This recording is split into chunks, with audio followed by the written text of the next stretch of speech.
Hello, everyone, and welcome to the GovInvest Webinar, Labor Costing Strategies You Need to Embrace in 2022. Public agencies spent much of the latter half of 2021 recovering from the COVID-19 induced recession, weakened by labor shortages and the lackluster economic recovery.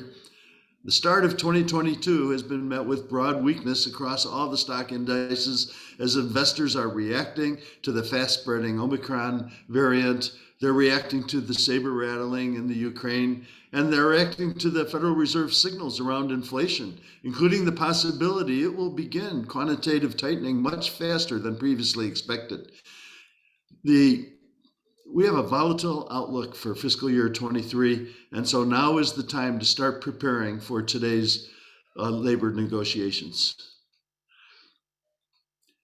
We're going to be sending out a recording as well as a copy of the slide deck after the conclusion of this webinar. And if you have any questions during the webinar, use the chat function, use the Q&A. We want to make this as interactive as possible, and we will try to address the questions as we walk through this slide deck. And of course, if you have any questions after the webinar, you can direct those questions to Christian at govinvest.com. Now, my name is Charlie Francis, and for those of you new to these GovInvest inspired webinars, I am a retired city finance director. I was actually one of GovInvest's beta customers back when they were just a startup in 2015, and now they have over 1,000 public sector agencies nationwide. I work part-time now with GovInvest on labor cost modeling, forecasting, policy development for their customers, and helping to put on these webinars as well. I'm really excited because today with me is Miss Dania Torres Wong. She is a partner with Sloan Sakai, Young & Wong. She practices labor and employment law on behalf of public sector and nonprofit employers. And her practice focuses on traditional labor relations, including collective bargaining, investigations, training, and strategic preventive counseling. Thank you so much for being with us today, Dania. Tell us some interesting tidbits about yourself and your career. Oh, and your passions and something about your family as well. Well, first I want to thank you, Charlie and GovInvest, for having me this morning. It's pretty exciting. This is a topic that I'm very passionate about, and so I'm just so happy to be here. A little bit about myself. I just realized this morning that next year will be 30 years since I started working in a public agency and with public agencies. And I was like, oh my goodness.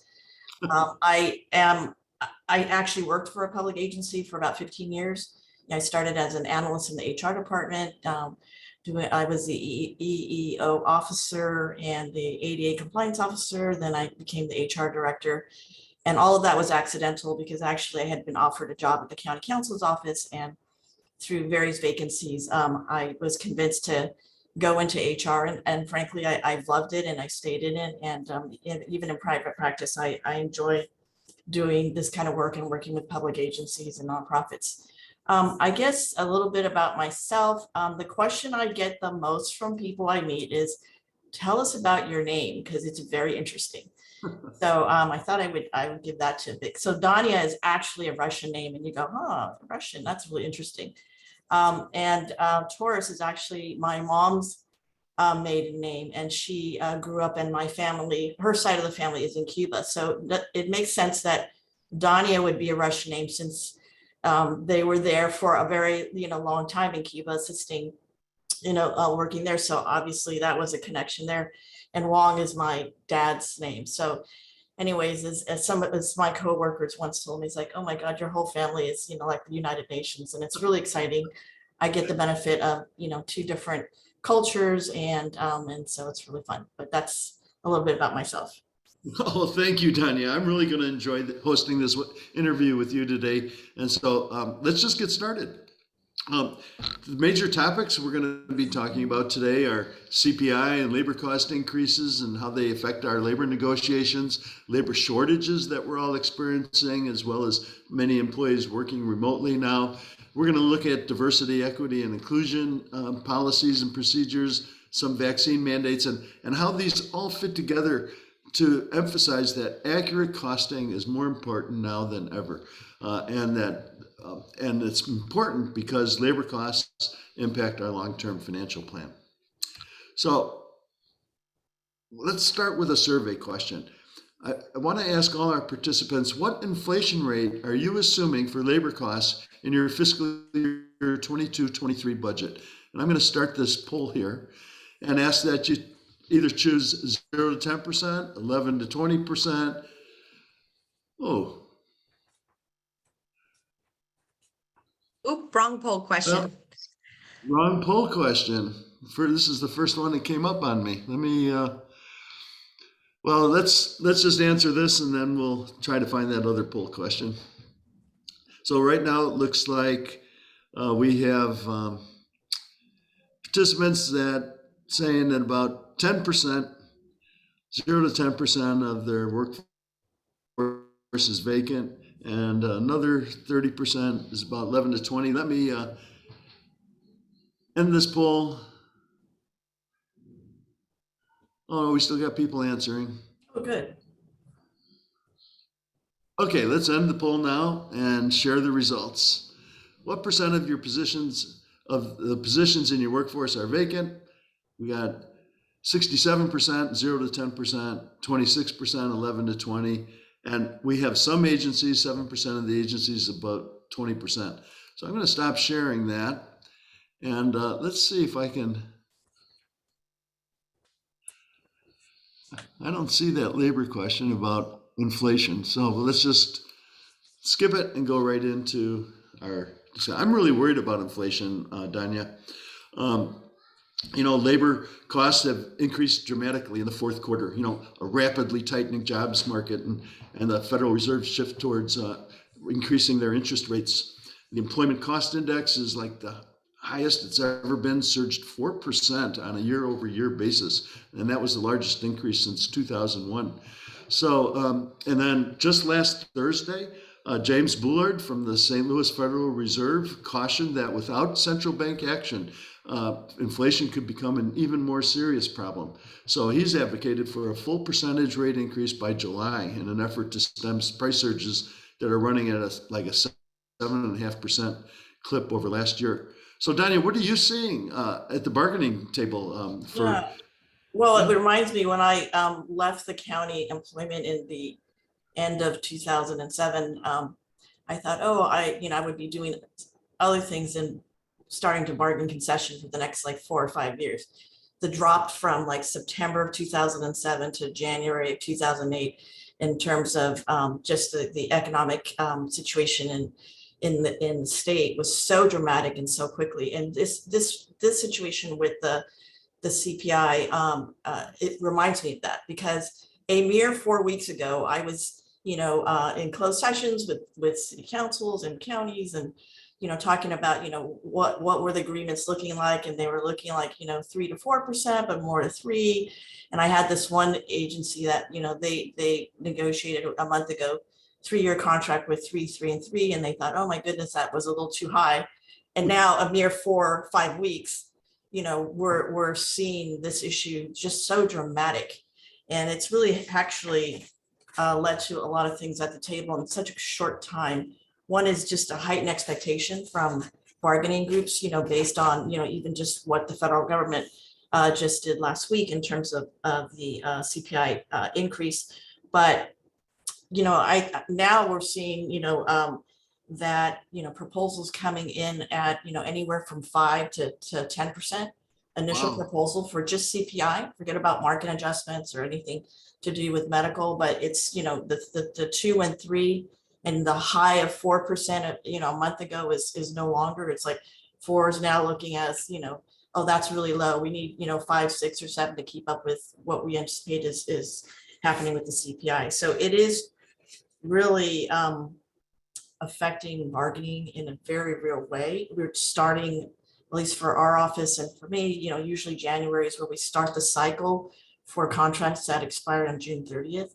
And I think, across the board, the bargaining groups are saying, with this pandemic and not getting increases in the last couple of years, or just status quo, or even some reductions, and with the CPI going up, there is like a huge sense that, we've worked through this pandemic. We were emergency employees. We had no choice but to come in all the time.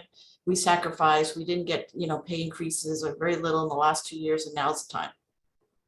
So, I mean, asking for these large increases in line with CPI goes along with the assumption that, gee, your revenues must be increasing by inflation as well. Are you seeing your customers' revenues increasing with inflation as well? Oh, no. Yeah, I mean, and that is actually kind of the discussions that we're having, is that your revenues aren't increasing at the same rate. And so that's a problem. And for some jurisdictions, they've had a loss in revenues in the last 2 years. So not only are they not increasing at the same rate of inflation, but they're not even at pre-pandemic levels. And so that is definitely an issue.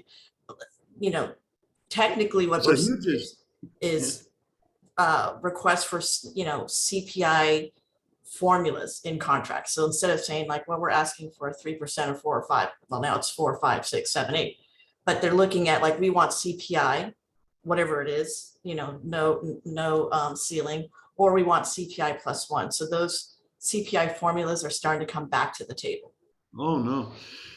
The other part that's nettlesome is that inflation for revenues like sales tax, elastic revenues, they usually keep pace. But in a state like California, where property values can only go up 2%, even though home prices are surging, you don't see those revenues till a year, 2 years later. So, they don't come in.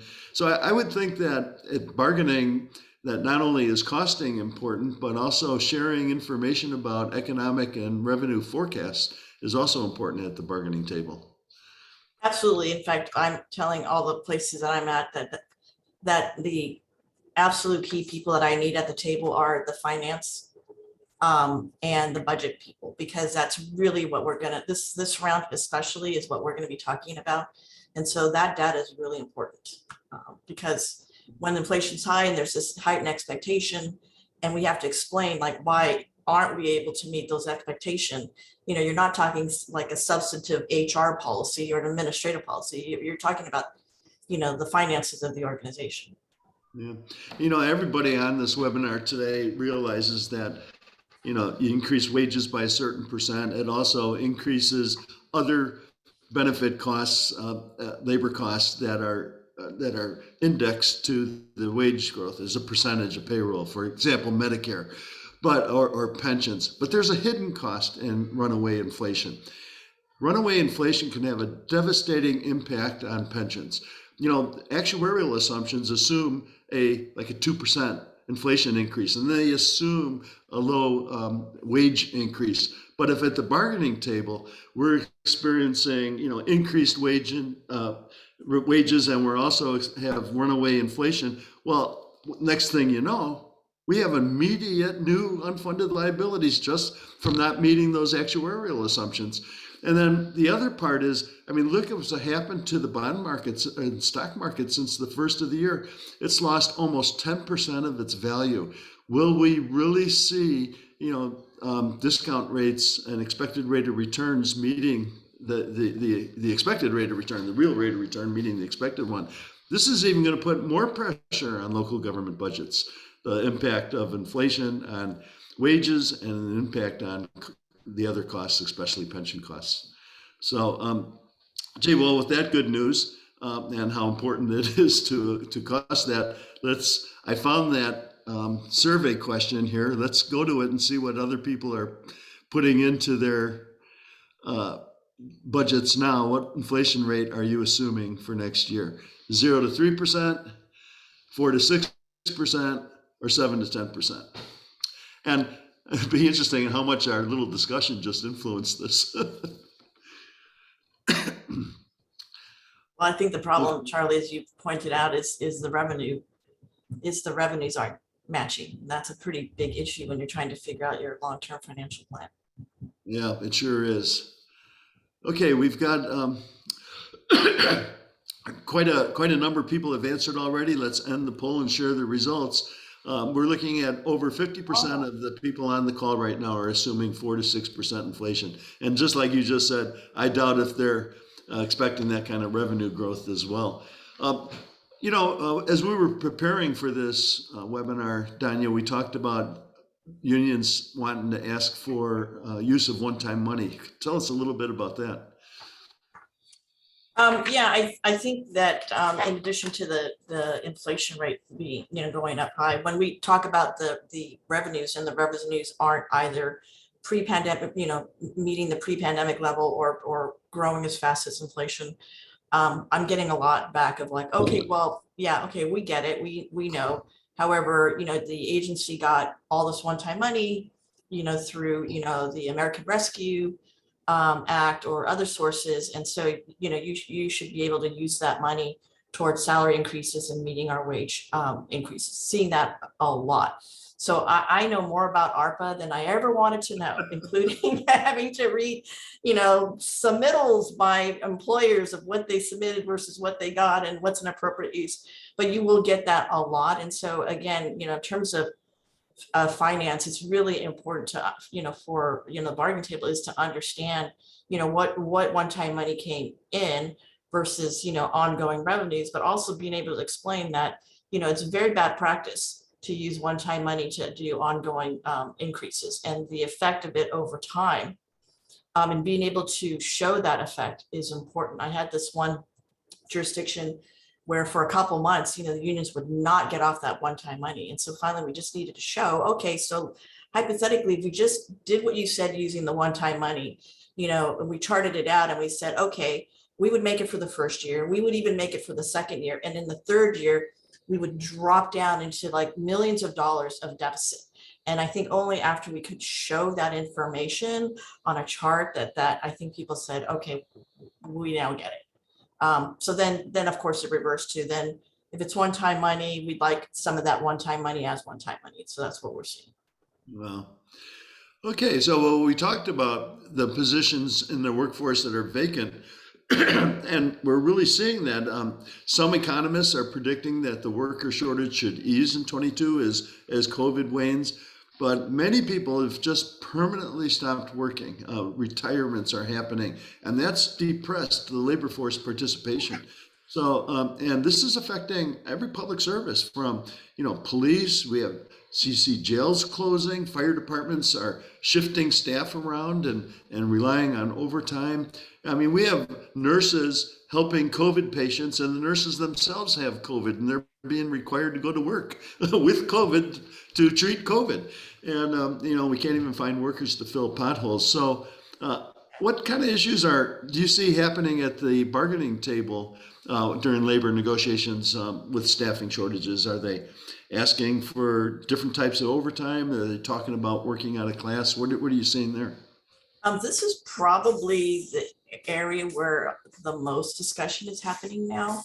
Really? At the table, which is interesting because obviously there's the wage, like, okay, here's what we want, and it's pretty straightforward, and it's just about trying to get an agreement on what that is going to be. But this is an area that it has, really taken up a lot of conversation at the bargaining table. And so I think at first it starts off with, people are tired, and this last 2 years has been really hard. And for some of those hard to recruit essential positions, folks haven't had a break, or they could have a break. And some folks just feel like, if you're in the health department, or, you just don't want to take a break, or you want to, but, there's a pandemic and you want to keep on working. So what I'm seeing at the table are various things. One is some unions are actually asking they put proposals on the table that said, well, you've got 20% of your position, I'm just making this up, but 20% of your positions are vacant. So we'd like to take the value of that 20% of those positions that are vacant that you didn't have to pay for because you budgeted for them. And we would like you to redistribute that to the folks who, are currently working.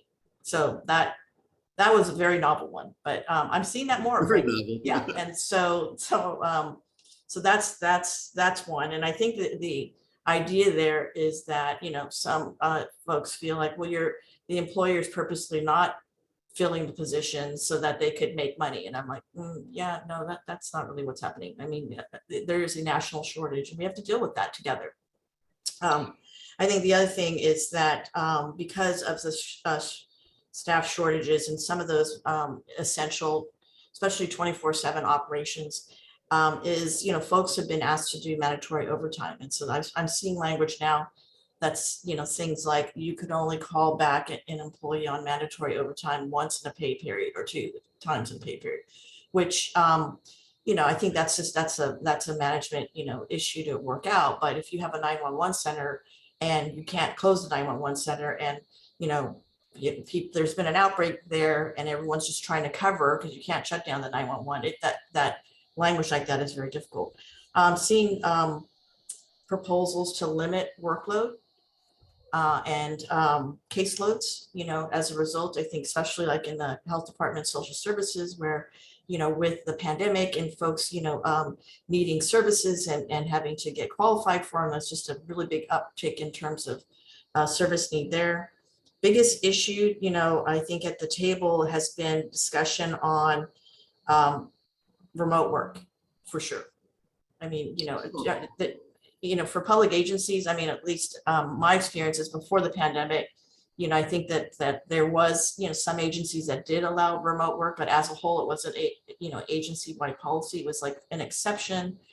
And that, people would say, well, we're a public agency, the public needs to be able to come to the city or the county to, get services. We need to remain open. So obviously when the pandemic hit, there was, shutdowns of non-essential services. And I think that, public agencies, responded as an emergency measure, right? I mean, it was not something like you had a, blueprint for this. And so people, just went into kind of what I call the MASH mode on doing that. But so seeing a lot of conversations at the table about having that emergency remote work temporary policy be negotiated as permanent policies. And so that's a big discussion, at the bargaining table.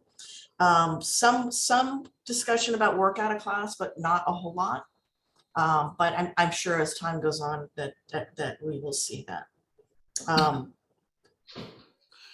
So, well, I mean, it's pretty interesting. One of the issues going along with remote work is monitoring remote work. Let's do a poll right now. Has anyone been monitoring the remote work? And I'm going to come over here and launch this poll. Launch. How many of our participants today are monitoring remote work? And so, I'm surprised as I see the answers come in, how many are? Yeah.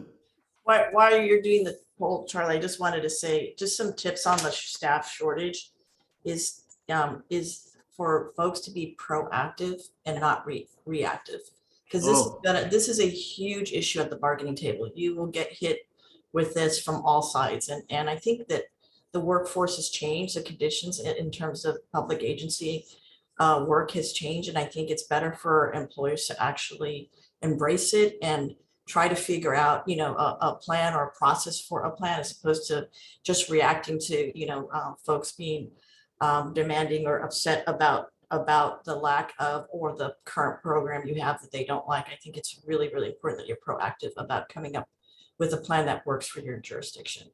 Well, let's launch this poll and then we'll talk a little bit more about that. I'm going to share the results. Surprisingly, 43% of the participants on the call today are monitoring remote work, making sure that people are logging the hours that they are. And 57% are not. I should have put in here a question about considering to do that. What are some of the issues of monitoring remote work? Some of the privacy issues. Are you running across any of those at the bargaining table? Yeah, well, yes. One is, if you are working from home, what system are you working on? Are you working on an electronic system that is provided by the employer, or you're doing your own, using your own personal laptop? And how's that information, kept confidential, and who has access to it? And because, at the county and the cities, it's pretty locked down in terms of, the ability of a third party to get in. But when you're working from home and on another network, that's a big, huge issue. The other issue, it's surprisingly, is where you have multiple people working from home and they are in different, they're different employers. And so if you're an employee who has, is dealing with, you see patients, and you're doing it remotely, you telehelp, or you're doing, counseling sessions, or you're working with kids and all, there's privacy issues, that, happen. So that's also a big issue in terms of how do you deal with that privacy and concern and confidentiality. So the one of the things that I ran across as I was researching for this webinar was just digital employment law posters. Just having the different employment laws that we're required to have in our workplace. Now, where do we put them, and how do we drive employees to see them? This could be an emerging issue where employers could be penalized in some way for not posting those kinds of notices. Well, I had this one where one union was going to file a grievance against an employer because they weren't posting the per the MO per their contract, they weren't posting the new positions that were open on the bulletin boards. And then and the employer was like, okay, excuse me, like nobody's there. Right. Everyone's at home. So we're posting it, online, we're posting it on the shared drive, but that was just like, that was just an example of just things that you don't even think about that you need to post. Like, okay, so where are you going to post them now? And so that you're right, Charlie, that is an issue.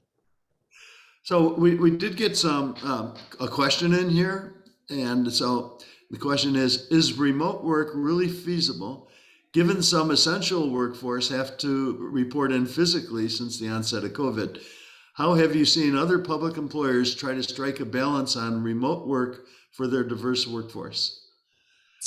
Really, really good question. I think I was trying to allude to that earlier in terms of just, I think this is also an area that the employer needs to be proactive, because I know there's a huge push to put in language in your collective bargaining agreement through negotiations that says the employer, will or shall allow, employees to remote work, and you can only you can only end that if there's mutual agreement by both parties. Well, that doesn't work because you have an operation to run. So I think that it's really important to survey now, because we're coming out of the pandemic. It's to survey now and make sure that in your survey that the way you develop your policy and your standard is based on operational needs. And really, and each department needs to do that. And then you need to do a cross-reference between departments, because, I've had a situation where there's one department, like, say HR says, okay, well, the majority of our folks, except for folks who are actually doing recruitments that require performance exam, they could all work from home. But the finance folks say, no one, as a policy, no one in our office can,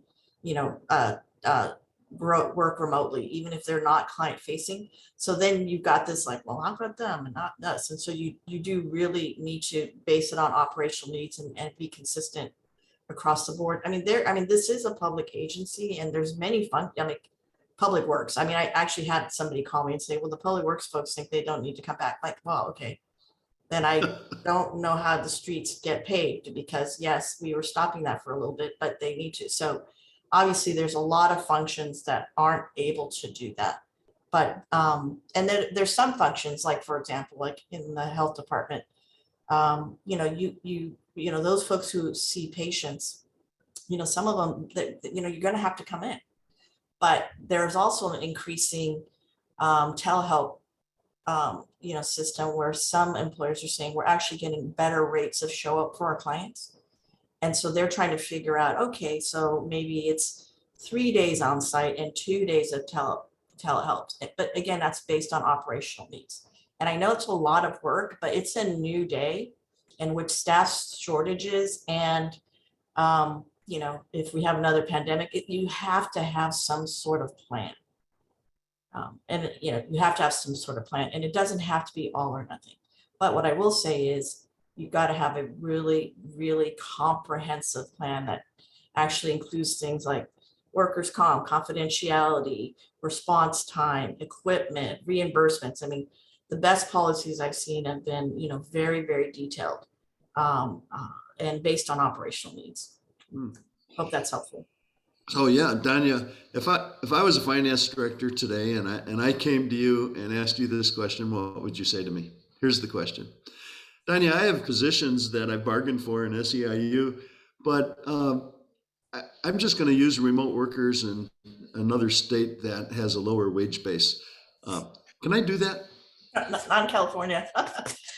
Yeah, no, not in California at all, because we have this thing called the Public Employee Relations Board. And under California law, you can't take bargaining unit work out of the bargaining unit without meeting conferring. And so you wouldn't want to do that. The issue that I think you're getting to is like, what if, and the thing that I'm seeing more is not that, but a little twist of, we have somebody who's now moving out of state and they want to continue working for the agency. And this is a real situation. Like, they want to continue working in California for a public agency, but they want to, their partner got a job in the East Coast, and so now they're moving.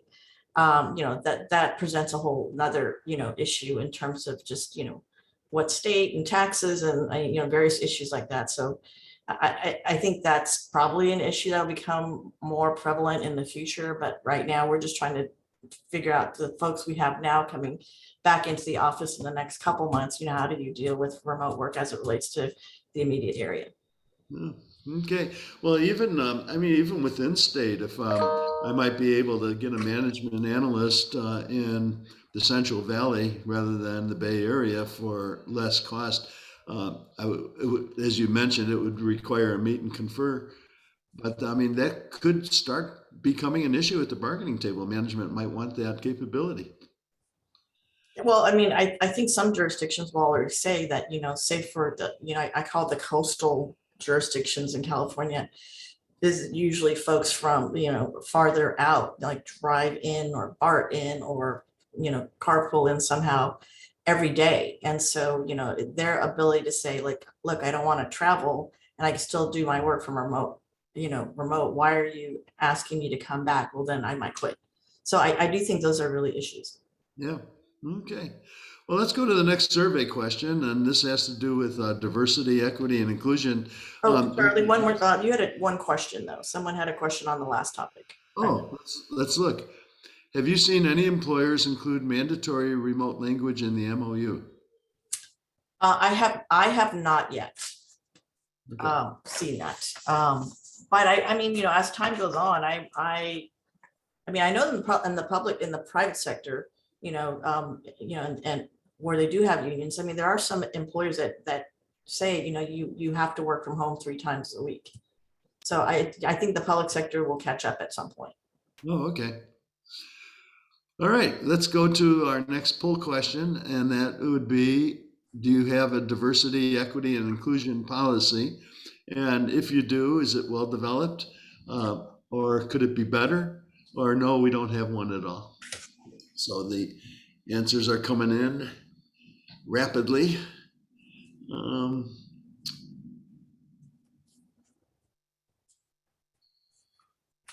We'll just give it another 15 seconds or so. Yep, we're pretty much. So here we're going to share the results. We've got 12% saying yes, they do have one, but it is well developed. And then 26% saying it could be better. And 62% of the participants on this call today say they don't have a DE&I policy in place in their local government. So let's dive into that subject a little bit. We have this ongoing call for social change and reform that started in the 2020s. It's changing the world we live in. It's dramatically changing the places we work. Even the way we implement diversity, equity, and inclusion practices and methodologies are going to be different post 2020. So how are you and your firm helping local governments revamp and revitalize their diversity effort? And at the same time, are we seeing diversity and inclusion issues as a basis for workforce complaints? I was, as Charlie knows, he and I had conversations about this because as a former, actually when I started, it was called affirmative action officer. Oh, so yeah. Then we had Prop 209 and that said, okay, no affirmative action. So then it became equal employment opportunity and looking at comparing your workforce with the available workforce in your area based on various demographics. And then, now we're kind of, I feel like coming back to full circle. We're not going back to, affirmative action, but we're looking at diversity, equality and inclusion again. And, what does that mean? And what do we need to do? And I think it's evolving. This is the DEI has a lot of the concepts that I think that we all, understand in terms of our EEO policies, but, it's trying to look a little bit more than just looking at statistics just itself, but looking at an organization as a whole. And so for me, when I got hired as the EEO officer for the county, when they announced my hiring, how the paper announced it, they said, the county hires, Dania Torres Wong to take over troubled, EEO office. The county cares more about one red-legged salamanders than they do the people of color in the community. And that's how I came into the county. Like, oh my God, okay, what did I get myself into? But I think what was really important is understanding that that's an issue, and really understanding, like, for your community, how is it an issue? Because the DEI is different depending on the community that you're in. And so it's very important to understand that and recognize that, you have to kind of, dig into your community, as a public agency, and what are the issues? And so I spent actually the first, 6 to 9 months just really getting out there and understanding the different issues of, in the surrounding communities, and understanding the dynamics between the different cities and the population and the workforce, but also just listening to what people thought EEO meant. And it was fascinating. And so I think that we're kind of back into like that, it kind of goes, my dad used to tell me this, and I'd be like, oh, Dad, you're just telling me this, which is sometimes things come back around and back again. And so I thought about that this morning, like, oh, well, here's one of those. And I think things are changing. And so it's a good time to go back and do, reevaluate again for your agency. But I think where I see this coming up a lot is in terms of our clients and people that I work with are really, a lot of ask for information right now. And I think that's, partly, looking, getting asked by the bargaining units to look at workforce demographics in relationship to, hiring, but really lately more about promotions and discipline. And that kind of makes sense, because the promotion part of it is when you have a work, labor shortage, and you're looking to, like, okay, grow and fill positions, and people look back and go, well, I've been here forever, and how come I'm not getting promoted? Or why is this person getting promoted and not? And also just the disciplinary actions, and whether or not there's disparate treatment in terms of, people getting disciplined differently for the same, occurrence. And so that's really a lot of what I'm seeing in terms of at the bargaining table is, looking at, promotional tracks. And I think the other thing that I see in this area as well, and I think it's going to come up in negotiations throughout the state, is, usually an employer has their internal policies, DEI policy, EEO policy, discrimination policy, and their process in which you file complaints, and it goes through the complaint process. And then people can decide if they want to bypass that and go to the EOC or go to, DFEH directly. Well, getting a lot of pushback from some of the larger units to actually include this area as part of the grievance process. So I have a jurisdiction that many years ago, they actually did that. And so now they're in a problem where they have the EOC, DFEH, they have their internal policies, and now their grievance procedure. And like the person can go to all of them. And so you've got, different, so basically you're kind of forum shopping about where it's going to get, addressed, and they could have different outcomes. And so I think I would just caution folks about that. But really the key, I think, to this area is looking at this a little bit more broadly, especially now when you have so many people retiring, is doing a succession plan. And, because if you look at, the workforce, a lot of folks are, there's a very, very large part of the workforce in public agencies that are at or over the CalPERS retirement age that's, stayed on or still working, because of the pandemic. They stayed on, they were going to retire before, then they said, okay, I like my head on. Now's not a time to do that.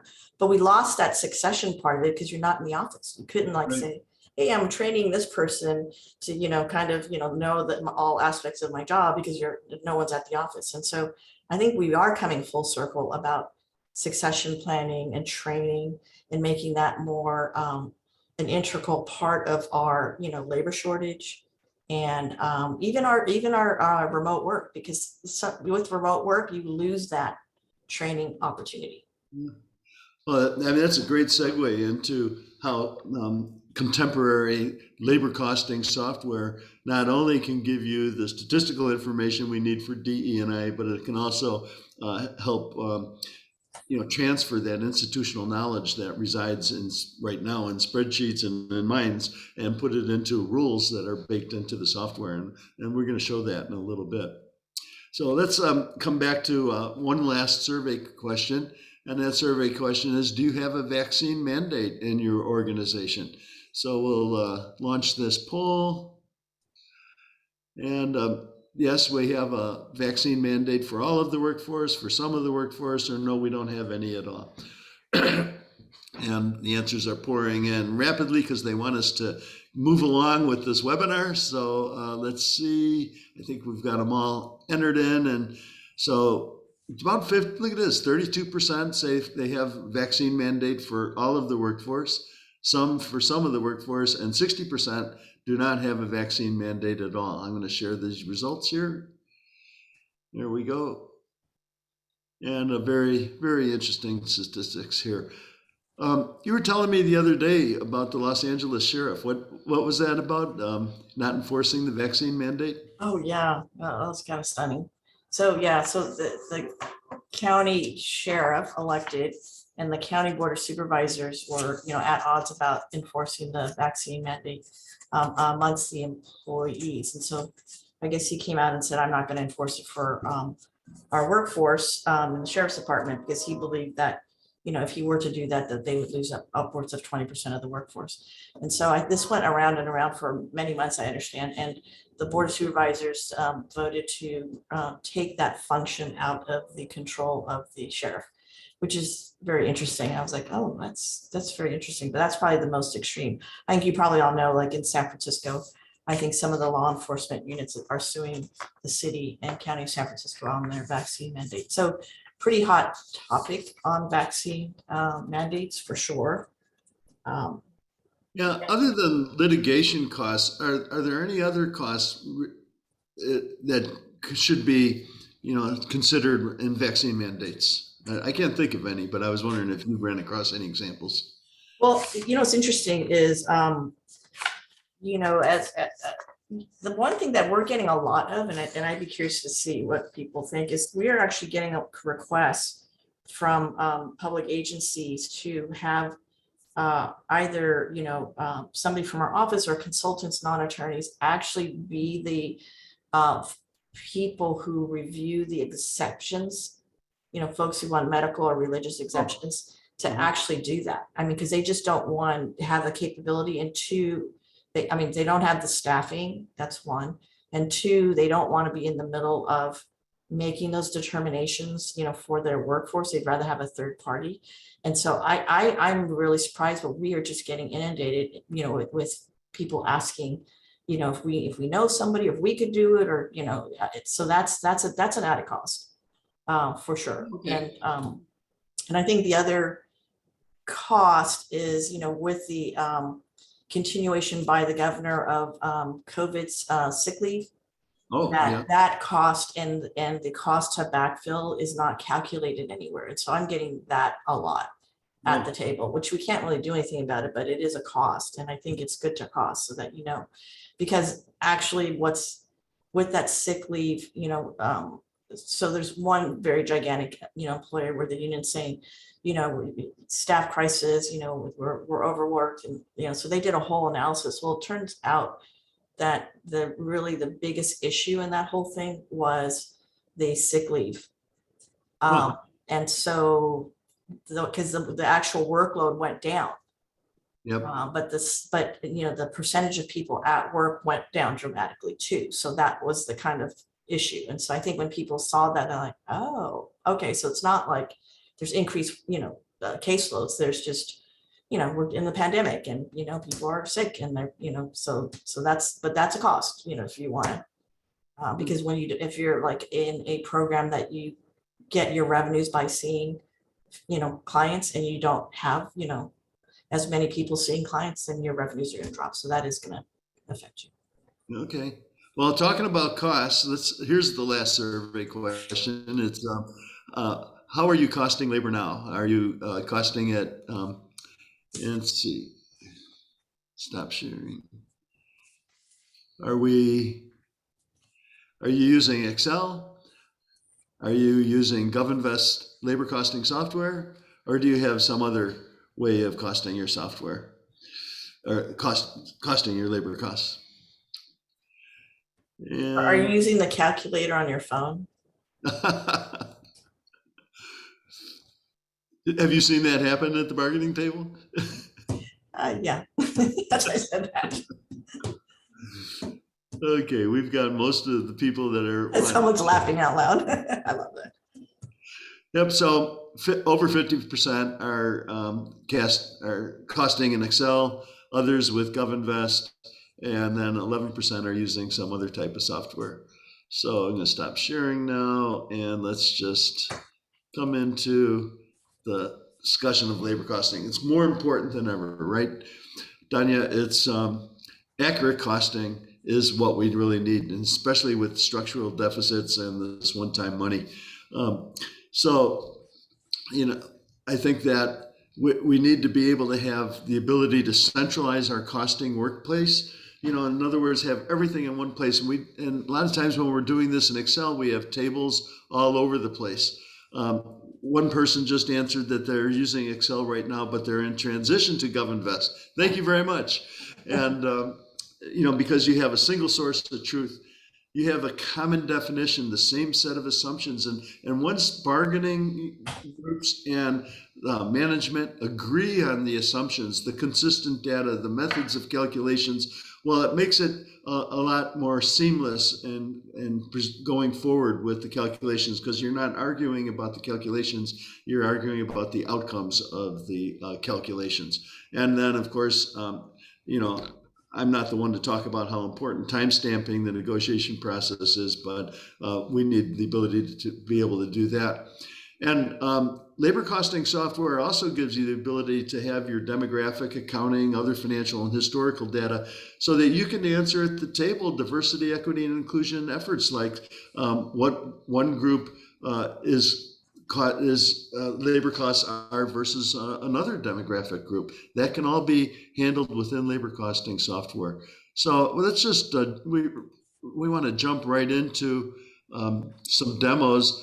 So you were mentioning the other day that you saw some initial labor proposals coming in. Let's use one time of money and do a 777 over 3-year contract, and that the step up of employer paid health costs is going from 80% to 100% over 3 years. I mean, are these realistic proposals? Is labor really expecting to get that, or are these just opening shots?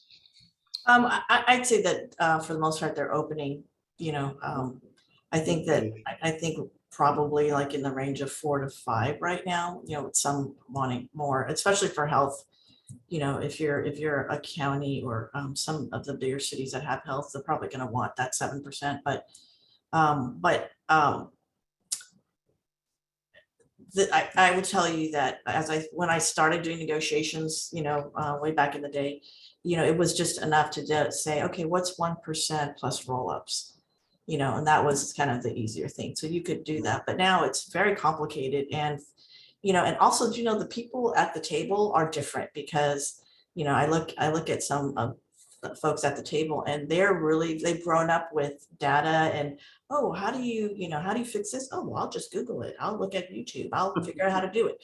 So at the bargaining table, I mean, what I'm getting is like 10 minutes before we start, they like, we want the cost of this. And then we get to the table 10 minutes later and they're like, well, you don't have it yet? Like, oh, come on. Right. So, but that's kind of becoming the norm. Like, data is really ruling, as opposed to having lots of conversations. So here is, if we, what I like about this is that we say, okay, if the first proposal is 777, and so we can just drop that in for a 3-year contract. And, you know, you could do it all, I would do it all just to start as a baseline. And then we go to the medical part of it. And one thing that's good about GovInvest is I'm like their, you know, I'm the lamest person that can do data like this. And so having them have me do this is great because anybody can use this program. But if we look at the medical and we, you know, increase that from what the current is, you could see here really clearly. Let's see if we can get to the medical, Charlie. Yep. Benefits I. There we go. So cafeteria plan 1 right now. Yeah, so, you know, Right now, this one is at 100%, okay. but So if they were let's at 80, then we could. okay, so let's keep it at 100. So then let's go to, could we add the line in about the employer's initial proposal of 3% per year with 8% Sure. medical and do the lines there? Because, you know, And we can do that either by all bargaining units or each individual Yeah. bargaining unit as well. So, but let's just put in 3 across all. And we'll call this, we're going to save this one as management response 1.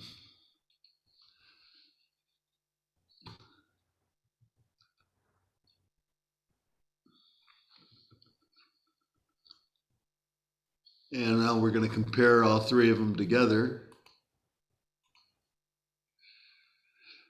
The baseline, the labor proposal, and management response. And now we're starting. So not only There we go. we're seeing the time stamping, but we're seeing the progress of the negotiations. yeah, and so this is really, you see how quick that was? I mean, I'm used to of the Excel spreadsheets and my staff telling me like, okay, for us to cost this scenario, Dania, we'll have to get back to you. We need some time to do that. And they'd go to their office and like get on the computer and I'd be waiting there for, you know, a while. And like, sometimes I would tell the bargaining group, yeah, we're not going to get you the costing today. It'll be at our next session. But this does, you know, this is, you know, the biggest issue with this is you have to load that, you know, initial, you know, data in there. But once you load the initial data in, then you can manipulate this pretty easily. And what's good is that finance, HR, the county administrative office, or the city manager's office can work all from the same database. And so that's really key. So you don't have at the end of bargaining, like, why is HR's costing number not matching finance costing number? Right. And then everyone like starting to point at each other. So this is like something that, you know, all 3, it takes all 3 entities to make it work. But once you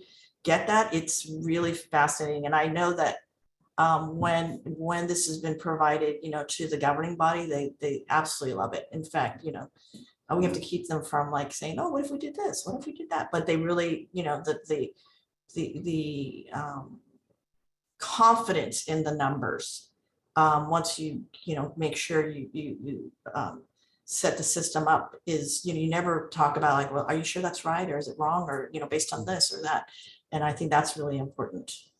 Absolutely, and this is where the setup all occurs. Of course, we can upload salary schedules and pay grade schedules. The longevity pay is calculated within all the different bands, and so you can actually see we're dealing with rules here rather than vertical lookup and horizontal lookup formulas in Excel. Things that are very fragile and can break, you know, and there's not a lot of confidence in. Here, management, labor, and elected officials can all see in one place that here are the assumptions that are being used, here are the calculations that are being applied. And this goes to that transfer of institutional knowledge that you mentioned before. Because, for example, on each one of these, there's a description column.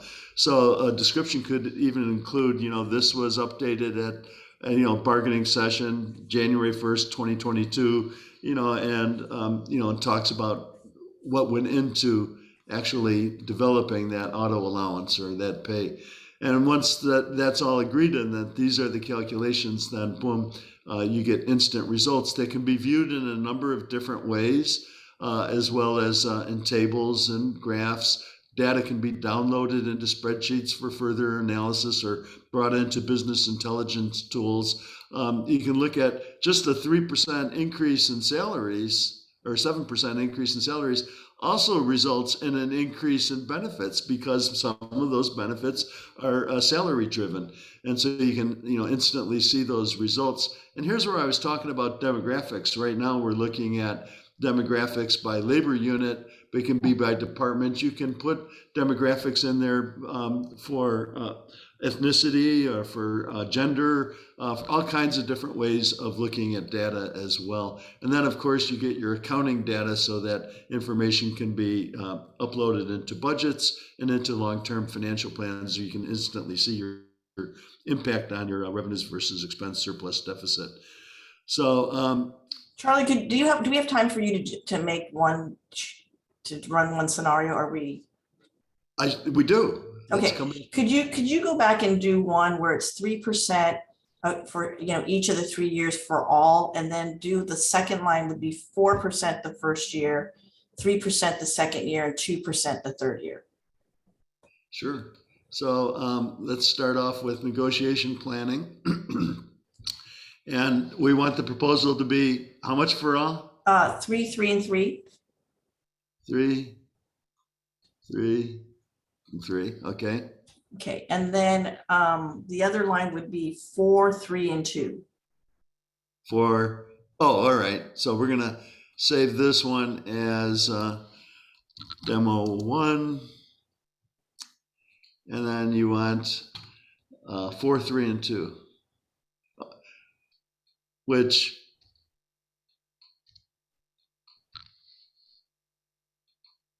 is the same 9% over 3 years. Yeah.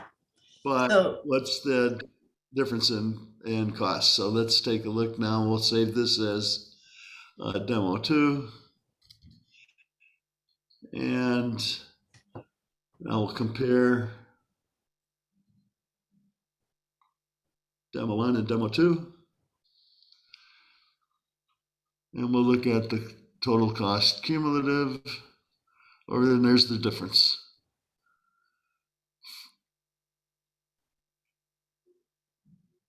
Barely see a difference, right? Yep.